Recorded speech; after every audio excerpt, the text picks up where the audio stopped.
जय श्रीमन नारायण। ए पर जे टिप्पणी हम करे जा रहल बा रामा अनुजदास श्रीमान गट्टू वेणुगोपाल स्वामी जी के द्वारा दिहल गयल बा।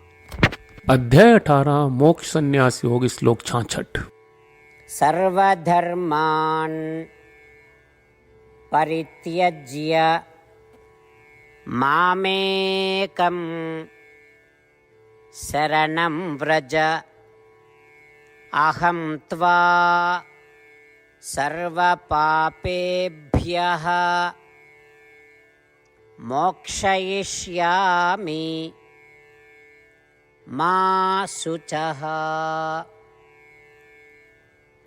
ओम। गीताचार श्री कृष्ण परमात्मा अर्जुन समेत हमनी सबके मोक्ष संन्यास योग सिखा रहल बानी। परमात्मा कह रहल बाड़न, हे अर्जुन, हर तरह के धर्म के त्याग करी, बस हमरा के शरण ली, खाली हमरा में आत्मसमर्पण करी, तब हम तोहार के सब पाप से मुक्त कर देई। हे अर्जुन, अब दुखी मत होई। ई कह के श्री कृष्ण परमात्मा ई साफ कर रहल बाड़न कि सब शास्त्र के सार खाली उनकर शरण लेवे के बा। ऊ सबसे दृढ़ विश्वास दे रहल बाड़े कि जे उनकर शरण ले ले ऊ तुरंत सब पाप से मुक्त हुई जाई। साथ ही श्री कृष्ण परमात्मा हमनी के सब केहू के दिलासा दे रहल बानी कि हम तोहार साथ थे बानी और अब दुख मत करी। एकरा अलावा परमात्मा हमनी से सब धर्म के त्याग करे के कह रहल बाड़े। धर्म का होला? हमनी के जौन काम करनी जा ओकरा के कर्म कहल जाला। हमनी के जौन काम ई भाव से करनी जा कि एकरा से हमनी के कुछ फायदा होई ओकरा के धर्म कहल जाला। ऐसे परमात्मा हमनी से सब धर्म के त्याग करे के कह रहल बाड़े।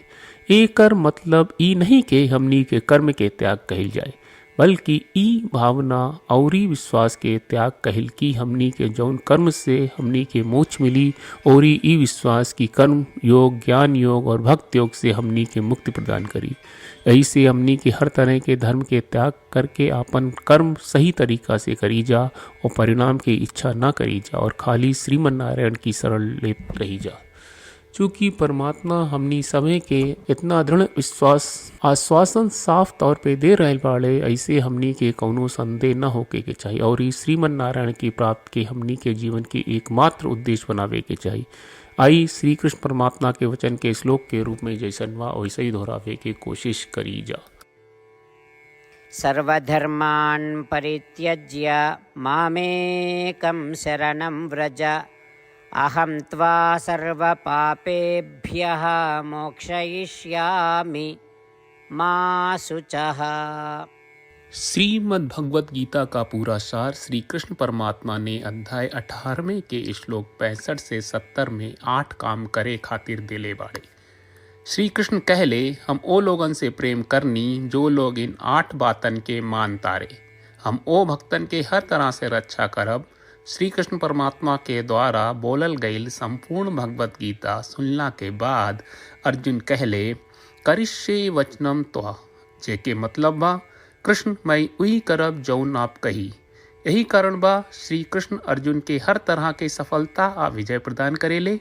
आई परमात्मा के आपन व्रत देई कि हमनी के ये 8 गौ कर्म के पालन करी जा। ई वचन परमात्मा के देवे से बड़न कौनो पूजा तपस्या यज्ञ नहीं। हम 8 प्रण कहब जौन हमनी के करे के चाहिए। आप सब कृपया इन्हन के आपन दिमाग और दिल में सोची। श्री कृष्ण के आपन वचन देवे के ई तरीका में हमनी सबकी कल्पना करे के चाहिए कि श्री कृष्ण का चेहरा खुशी से चमकत बा और खुशी के एहसास करत बा। जय श्रीमन नारायण। यहाँ हमनी के 8 वादा बा। हमनी के पहला वादा, हे श्रीमन नारायण, आपका निर्देश के मुताबिक हम हमेशा तोहार ध्यान करब और तोहार बारे में सोचब। हमनी के दूसर वादा, हे श्रीमन नारायण, आपका सलाह का अनुसार हम हमेशा आपका भक्त रहब। हमनी के तीसर वादा, हे श्रीमन नारायण, हम आपन सब काम तोहरा सेवा के रूप में और तोहरा संतुष्टि खातिर करब।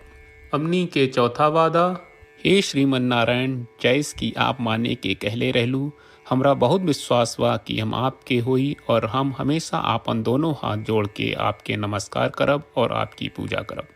हमनी के पांचवा वादा, हे श्रीमन नारायण, हमरा के तोरा बात माम एकम शरणम ब्रज 1866 याद कहले, जहाँ आप हमरा के आपन का अर्पित करे का कहा। श्रीमन नारायण मैं हमेशा तोहरे शरण में रहा। हमनी के छठवां वादा। हे श्रीमन नारायण हमरा के तोहरा बात माँ सुचहा 1866 याद कहले कि आप हमनी के शोक ना करे का आश्वासन दे रहे बड़े, हम अब और शोक ना करब। हमनी के 7वां वादा। हे श्रीमन नारायण आपने हमरा खातिर श्रीमद् भगवत गीता के वितरण करके हम सबके कृपा कहले और आशीर्वाद दहले बा। हम वादा करत बानी कि रोजाना कम से कम एक श्लोक पढ़ब या सुनब। हमनी के 8वां वादा। हे श्रीमन नारायण आप गीता के पूरा मानवता तक ले गयलू। हम गीता में आपके दिव्य वचन के उन भक्तन तक पहुँचावे के प्रयास करब जे गीता से अपरिचित बा। हे श्रीमन नारायण हम उई करम जौन तू करे का कहब।